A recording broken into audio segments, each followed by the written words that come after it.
ఎంతో పారదర్శకంగా నిర్వహించాల్సిన మెగా డిఎస్సిని దగా డిఎస్సిగా మార్చేసిన ఘనత చంద్రబాబు నాయుడు ప్రభుత్వానికే దక్కింది. మీరు చూస్తే ఈరోజు రాష్ట్రం అంతా కూడా ఈ డిఎస్సి మీద జరిగిన స్కామ్ ఏదైతే ఉందో దాని మీద సిబిఐ ఎంక్వైరీ వేయాలని యువతకి అండగా ఈరోజు అందరూ ధర్నాలు చేయడం మనం గమనిస్తూనే ఉన్నాం. నీట్ పేపర్ లీకేజీ స్కామ్ కన్నా ఈ మెగా డిఎస్సి స్కామే చాలా పెద్దది.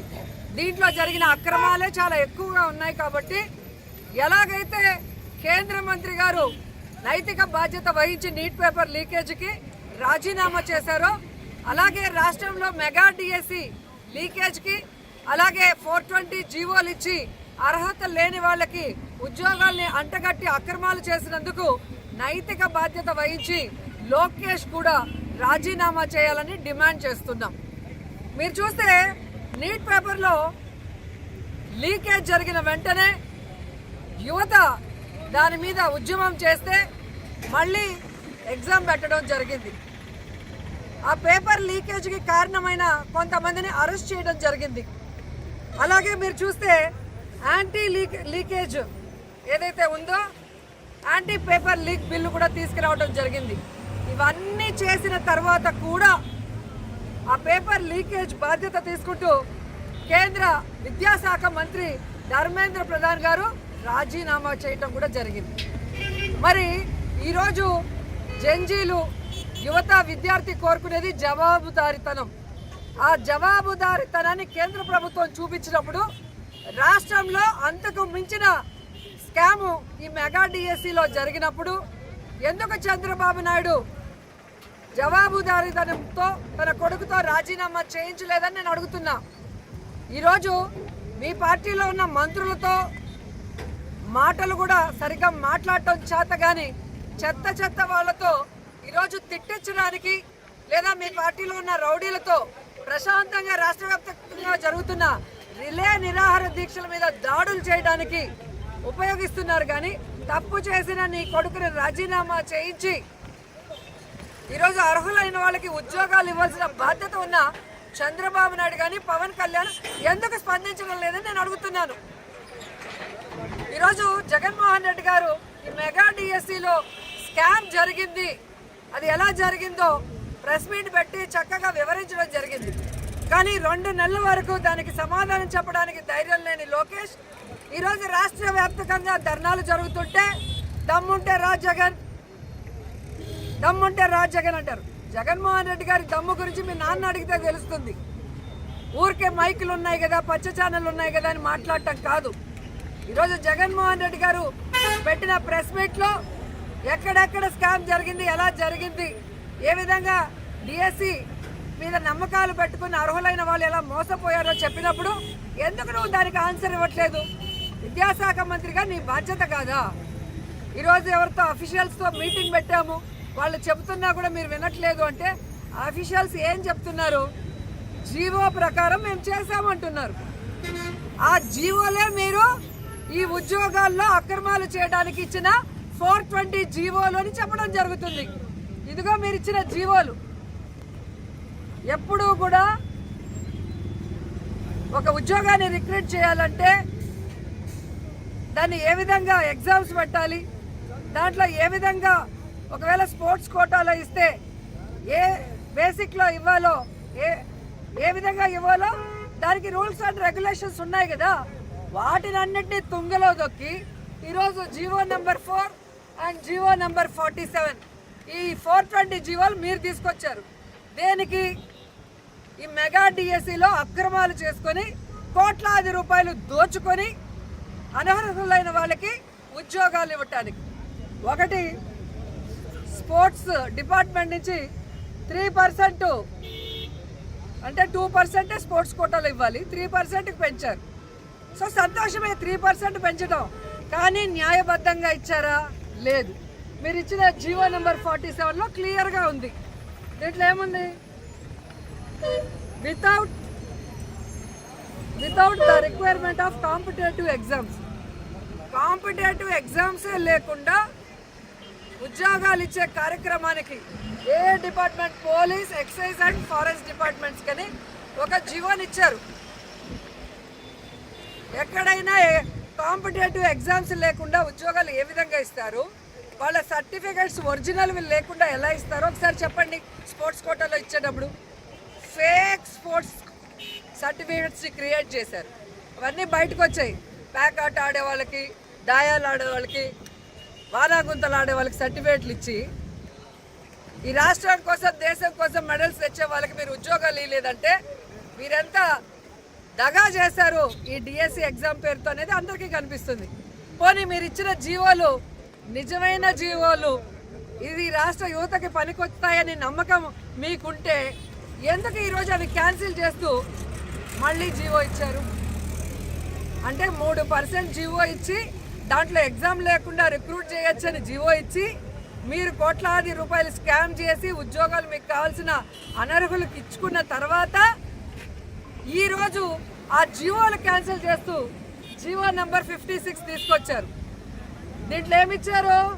Necessary amendments have been issued wide reference third read about to Andhra Pradesh state and subordinate service rules 1996 issued in GOMS number 436 General Administration Department dated 15th October 1996 subsequently amended from time to time. గతంలో ఏ GO అయితే ఉందో competitive exams రాసే దాని బేసిస్లోనే jobs ఇవ్వాలన్న పాత జీవోని మళ్ళీ తీసుకొచ్చారు. అంటే మీరు తీసుకొచ్చిన జీవోలు 420 జీవోలు కాదని నేను అడుగుతున్నా. సో ఈ విధంగా మెగా డిఎస్సి పేరుతో దగా డిఎస్సిని చూపించి ఈరోజు యువతను మోసం చేసిన లోకేష్ మీద సిబిఐ ఎంక్వైరీ చేయాలి. లోకేష్ నైతిక బాధ్యత వహించి రాజీనామా చేయాలి. లేకపోతే మీరు పోలీసులు పెట్టుకొని ఎన్ని దాడులు చేయాలనుకున్నా, రెడ్ బుక్ రాజ్యాంగం చేసినా ఎవరు భయపడే పరిస్థితి లేదు. ఎందుకంటే కేంద్ర ప్రభుత్వమే నీట్ పరీక్ష పేపర్ లీక్ అయితే తల వంచి దానికి నైతిక బాధ్యత వహించాల్సిన కేంద్ర విద్యాశాఖ మంత్రితో రాజీనామా చేయించారు. మీరంతా జూజూబీలు. ఏపీ రాష్ట్రంలో మీరు ఏ విధంగా అయితే ఈ ఈవీఎంలని స్కామ్ చేసి దొంగదారిన వచ్చిన ప్రభుత్వం మీది. కాబట్టి ప్రజలు ఈరోజు రోడ్డు మీదకి ఎలా వస్తున్నారో చూశారు. మొన్న పొగాకు రైతులు జగన్ గారు వస్తే ఎలా వచ్చారో చూశారు. ఖచ్చితంగా మీ భర్తం పట్టడానికి ఈరోజు ఆంధ్రప్రదేశ్ ప్రజలు, యువత, మహిళలు రెడీగా ఉన్నారు. ఇప్పటికైనా చంద్రబాబు నాయుడు, పవన్ కళ్యాణ్ ప్రభుత్వంలో బాధ్యతగా వహించాల్సిన మీరు ఎంతసేపు జగన్మోహన్ రెడ్డి గారిని తిట్టడానికి, లేదా మొన్న మోడీ గారి మీటింగ్ జరిగితే మోడీ గారికి భజన చేయడానికి ఉపయోగిస్తున్నారు తప్ప మీకు అధికారం ఇచ్చిన ఈ రాష్ట్ర ప్రజలకి మంచి చేయాల్సిన బాధ్యత లేకపోవడం దిగజారుతనం. ఇప్పటికైనా మీరు బుద్ధి తెచ్చుకొని న్యాయబద్ధంగా నడుచుకొని ఈ మెగా డిఎస్సీలో అన్యాయమైన అర్హులకి న్యాయం చేయాలి. సిబిఐ విచారణ వెళ్ళే, అలాగే లోకేష్తో రాజీనామా చేయించాలని డిమాండ్ చేస్తున్నాం. అండ్ రెండోది, మొన్న మోడీ గారిని ఇంప్రెస్ చేయడానికి చంద్రబాబు నాయుడు, లోకేష్, పవన్ కళ్యాణ్ కళ్ళార్పకుండా ఎలా అబద్ధాలు చేశారో మీరు చూశారు. ఎర్ర బస్సు రాని ఈ ప్రాంతానికి ఎయిర్ బస్సు అవసరమా అని జగన్మోహన్ రెడ్డి గారు అన్నారని, జగనన్నని బ్యాట్ చేయడానికి, జగనన్న అనని దాన్ని ఏ విధంగా పాడిందే పాడరా అన్నట్టుగా అబద్ధాలు పచ్చ ఛానల్లో, పచ్చ పేపర్లో రాసుకోవడానికి మాట్లాడారో మీరు చూశారు. అంటే నిజంగా ఎర్ర బస్సు రాని చోట ఎయిర్ బస్సు అవసరమని జగన్మోహన్ రెడ్డి గారు అనుకునింటే ఆ ప్రాంత రైతులకి వారికి కాంపన్సేషన్గా ఇవ్వాల్సిన డబ్బులు ఎందుకు ఇచ్చారు? పర్మిషన్లు అక్కడ కట్టడానికి ఏ విధంగా తీసుకొచ్చారు? ఈరోజు ఆ ఎయిర్పోర్ట్ పూర్తి చేయడానికి జగన్మోహన్ రెడ్డి గారు ఎలా కృషి చేశారో అందరికీ తెలిసిన విషయం. ఈరోజు ఎవరో కట్టిన బిల్డింగ్కి మీరు సిగ్గు లేకుండా పోయి ఈరోజు మీరు నిల్చోవడమే తప్పంటే మళ్ళీ కట్టిన జగన్మోహన్ రెడ్డి గారిని మాట్లాడటం ఎంతవరకు న్యాయమని నేను అడుగుతున్నా.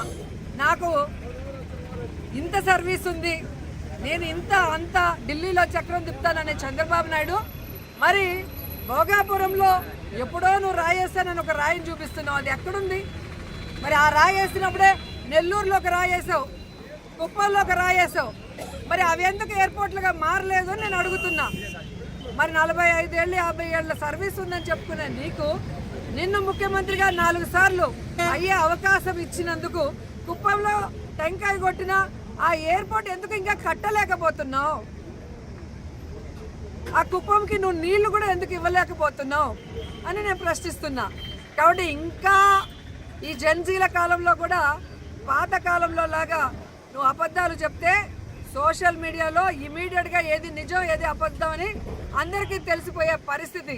కాబట్టి నీ అబద్ధాలు కట్టిపెట్టి ఇప్పటికైనా ఒళ్ళు దగ్గర పెట్టుకొని ప్రజలకు ఇచ్చిన హామీలు, యువతకి ఇచ్చిన హామీలు నెరవేర్చాలి. అంతేకాకుండా ఈరోజు విద్యార్థులకు ఇవ్వాల్సిన ఫీజు రియంబర్స్మెంట్ దాదాపుగా 10,000 కోట్లు బకాయి ఉంది. అది వెంటనే చెల్లించాలి. అలాగే నిరుద్యోగ భృతి ప్రతి నిరుద్యోగికి 3,000 ఇస్తానన్నది వెంటనే అమలు చేయాలి. ఈ 2 ఏళ్లలో ఇవ్వని దాన్ని కూడా కలిపి నిరుద్యోగులకు ఇవ్వాలని డిమాండ్ చేస్తున్నాం. లేకపోతే మిమ్మల్ని వదిలిపెట్టే ప్రసక్తి లేదని కూడా ఈ సందర్భంగా తెలియజేసుకుంటున్నాను. మన విజయవాడలో ఏ విధంగా బోండా ఉమ్మ కానీ ఇంకొక చోట కానీ ఈరోజు కోడిగుడ్లతో కొట్టడం ఏంటి, ఈరోజు వచ్చి రాళ్ల దాడి చేయటం ఏంటి, అసలు ఈ నిరాహార దీక్షల దగ్గర ఉచ్చలు పోయటం ఏంటి అంటే సైకోలా మీరు, రాక్షసులా ఏంటి అసలు? మీకేం పేరు పెట్టాలో కూడా మాకు అర్థం కావట్లేదు. నిజంగా మీరు తప్పు చేయకుంటే మెగా డిఎస్సిలో మీరు కనుక స్కామ్ చేసి అక్రమాలు చేయకుంటే ఎందుకు ఈ విధంగా ఫ్రస్ట్రేషన్తో ఊగిపోతున్నారు? ఎందుకు భయపడుతున్నారు? ఎందుకు ఇలాంటి దాడుల్ని ప్రోత్సహిస్తున్నారు? పోలీసులతో ఎందుకు బెదిరిస్తున్నారు లీడర్స్ని, యువతనే నేను ప్రశ్నిస్తున్నా.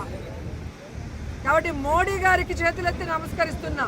ఈరోజు కేంద్రంలో ఎలా అయితే నీట్ పేపర్ లీక్ అయితే అక్కడ కేంద్ర మంత్రితో రిజైన్ చేయించారో ఇక్కడ ఆంధ్రప్రదేశ్లో కూడా లోకేష్తో రాజీనామా చేసే వరకు మీరు వదిలిపెట్టొద్దండి.